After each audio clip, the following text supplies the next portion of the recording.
Ever felt like your healing business is a bit like juggling too many balls at once? It can get overwhelming between sessions with clients, creating content for social media, answering DMs and emails, and handling sales calls. The workload just keeps piling up and you start wondering, when is the right time to hire a VA? Well, my friend, you're in the right place today because we are discussing when is the right time to hire a virtual assistant and what you need to do before making your first hire. Before making any decisions, there are 4 essential questions you need to answer because these questions will save you so much time and money and make your hiring process easier and smoother. Make sure to stay until the end of this episode because I have a very special gift for you. So grab your favorite drink, find a comfortable spot, and let's talk about hiring VA for your business. Are you ready? Let's do this. Why is building a business so hard? Why nobody buys my healing program? Why is everything so frustrating and overwhelming? What if there was a better way? Hi, I'm Nina Maglic. I'm a marketing coach and healer on a mission to help amazing healers like yourself improve marketing, get clients, make money, and have a bigger impact. On my new show, I will do what I love best. Translating complicated marketing and business strategies into practicable, actionable steps you can implement with ease and clarity. She Runs a Business is a new podcast for healers like yourself who want to create a profitable healing business that provides the best life transformations for your clients and gives you freedom and flexibility to enjoy time with your loved ones. Take your seat at the table and let's get started. Welcome to She Runs a Business podcast. Hi there, amazing healer. Welcome back to another episode of She Runs a Business podcast. Today we are going to discuss when is the right time to hire a VA and what you need to know before you make your first hire. Today's episode is inspired by the question I received from Dr. Beverly Vixen. Thank you, Dr. Beverly, for the great question. If you have a question about your healing business, submit it in the questionnaire in the description below. And I will record an episode to help you overcome challenges and build a thriving healing business. So let's talk about hiring a virtual assistant. Trust me, it's a game changer when you hire the right VA, but it can also cause you a lot of headaches when you don't do it right. I made a lot of mistakes that cost me time and money, and I'm sharing this with you because I don't want you to repeat the same mistakes. Please learn from my mistakes. So let's discuss the 4 essential questions you need to answer before hiring a virtual assistant. The question number 1, can you really afford it? Before jumping into hiring virtual assistant, let's talk money. Bringing a VA on the board can be a big step, especially if your budget is tight. Think of it like adding a new expenses to your business. You don't want to stress about paying bills or feeling strapped for cash. Take a look at your finances to cover at least 6 months of expenses. It's not just about paying the VA. It's about making sure that your business can handle it without putting too much pressure on your wallet. I really don't recommend hiring a VA if you don't have enough money. So many healers expect VA to be a magician and bring them a lot of clients. But the truth is, in the first couple of months, you will be training your VA, getting them up to speed on how things work in your business. The real magic usually happens around the 3rd or 4th month when they know exactly what they need to do and how. But here's the thing, if you don't have the money to cover them for those first 6 months, it could lead to problems. Imagine hiring someone, spending 3 months training them, and then realizing you cannot afford to keep them.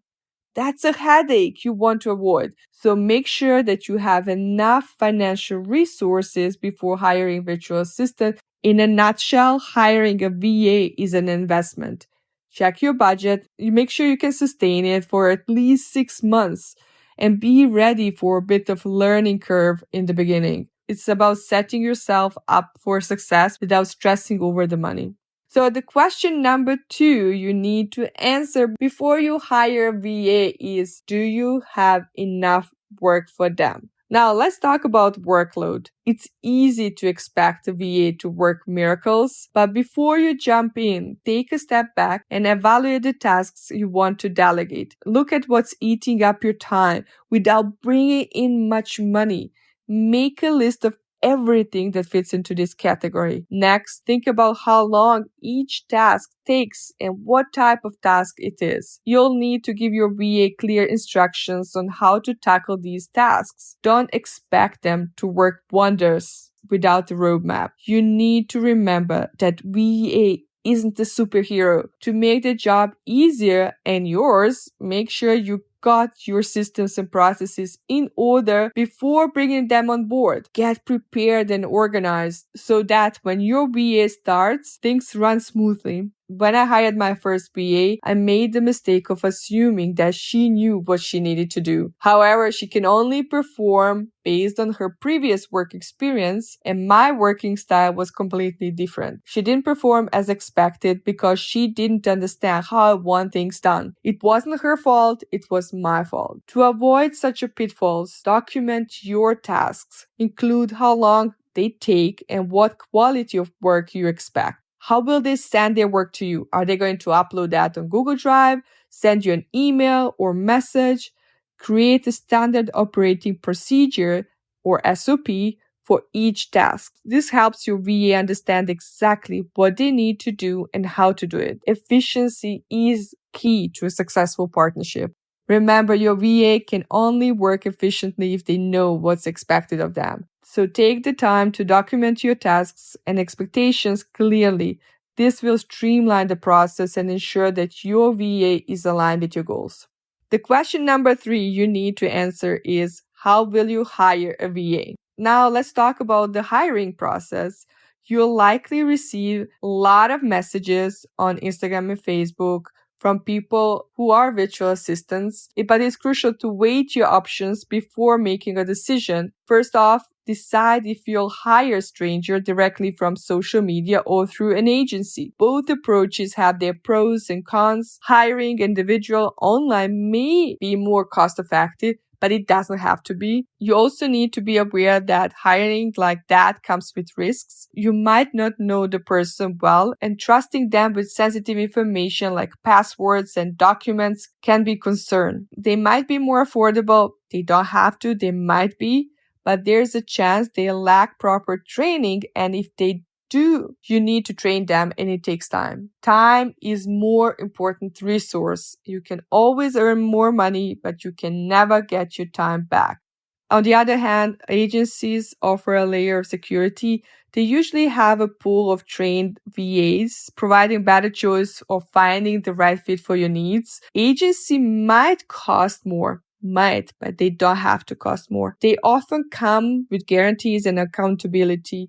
I highly recommend reflecting on your priorities. Do you prefer lower costs with more risks or higher expenses with added security and guarantees? I remember when I hired my VA through an agency, the initial match wasn't the right fit, but the agency worked to find a better fit. It didn't take so much time to find another one. You also need to consider the financial aspects too. Agencies typically require a deposit, usually covering 1 month's payment, and may ask for the entire monthly payment upfront. They often expect commitment of at least 15 hours per week and a 3 or 6 month contract. Before you hire a VA, you need to decide on what level of risk you are comfortable with, the level of training you desire, and your budget constraints. Finding the right balance will be key to successful hiring process. So let's move on to question number 4. How will you work together? This is one of the most important questions you need to answer. The more specific you are, the easier it's going to be for you to hire and train your new VA. The first thing what you really need to think about is tryout tasks. Before hiring a VA, assign a small task to them. This gives you a glimpse of their work and ensures that they can meet your standards. Especially if you have high-level expectations. To be honest, you need to be very careful who you hire.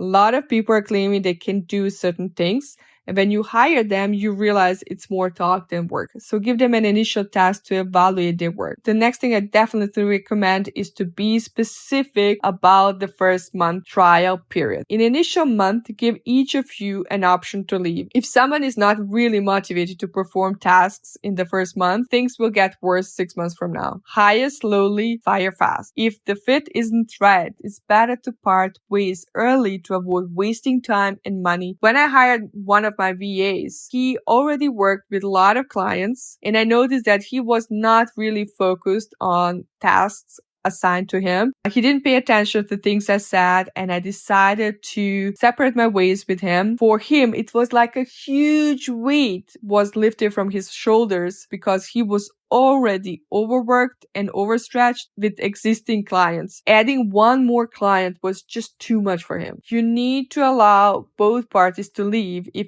this is not the right fit for them. You don't want to have someone on your team who doesn't perform well. The next thing what you really need to be specific about is communication and accountability. Clearly define how you communicate and hold them accountable. Weekly meetings can be valuable for setting expectations and providing platform for them to share progress, challenges, and any need for additional information. I prefer to have weekly meetings with my team members.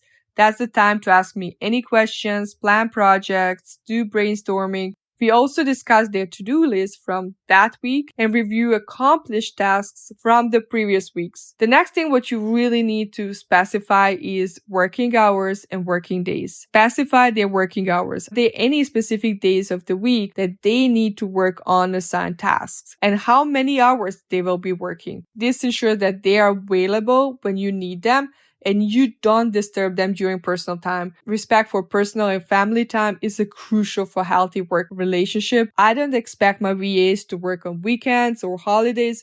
I want them to have a good work-life balance and enjoy time with their family. I don't want to disturb them on weekends and when they spend time with their family. I also don't want to be disturbed on the weekends and while spending time with my family. I really encourage you to be specific about it from the beginning.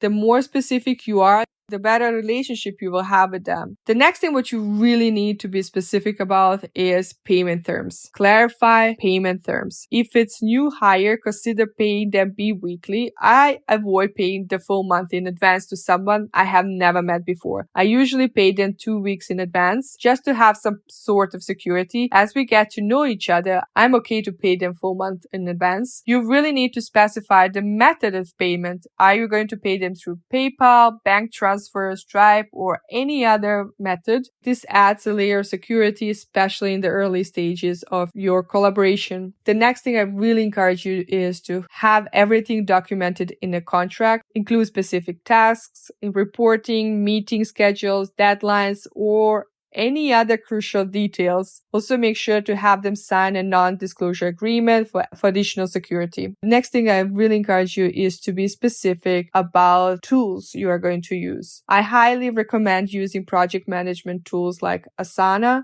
or ClickUp or Trello to streamline collaboration. It helps you really in organizing tasks, setting priorities, and tracking progress. The most important thing I also really encourage you is to use secure tools like LastPass for sharing sensitive information, ensuring a safe exchange without compromising security. By addressing these aspects before hiring your VA, you set a strong foundation for a successful working relationship. This clarity helps in avoiding misunderstandings, fostering productivity, and ensuring both parties are on the same page. Remember, effective communication and well-defined structure are the pillars of successful partnership. So my friend, these are the 4 most important questions you need to answer before you hire somebody. Can you really afford it? Do you have enough work for them? How will you hire them? Through a private person or an agency? And how will you work together? Make sure you clearly understand these specifics in the beginning. It will save you time, headaches, and money. The more specific you are, the easier it will be for you to collaborate. And as I promised at the beginning of this episode, I have a checklist for you and list of VA VA agencies I use to hire my VAs. You can download it using the link in the description below. And if you have questions about building your business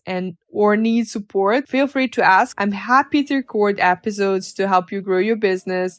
I'm here for you. I will put the link in the description below so you can ask me any questions. Tune in next time for more empowering discussions on She Runs a Business. Until next time, be brave, shine your light, because the world needs that love and light inside of you more than ever. I'm sending you lots of love and big hug. Bye for now. My gorgeous friend, I hope you love this episode. If you learned something that is helpful for your business, I would really love to hear from you. Could you spend 30 seconds of your time, go to the Apple Podcast and leave me a 5-star review? This is the only way you can thank me and let me know how much you love this podcast. I love hearing from you. If you have friends who need help with their coaching businesses, share this episode with them and help them grow their business too. Thank you for listening to She Runs the Business podcast. Please share your gifts with the world. Keep shining your light, because the world does need that love and light inside of you more than ever. I'm sending you lots of love and big hug.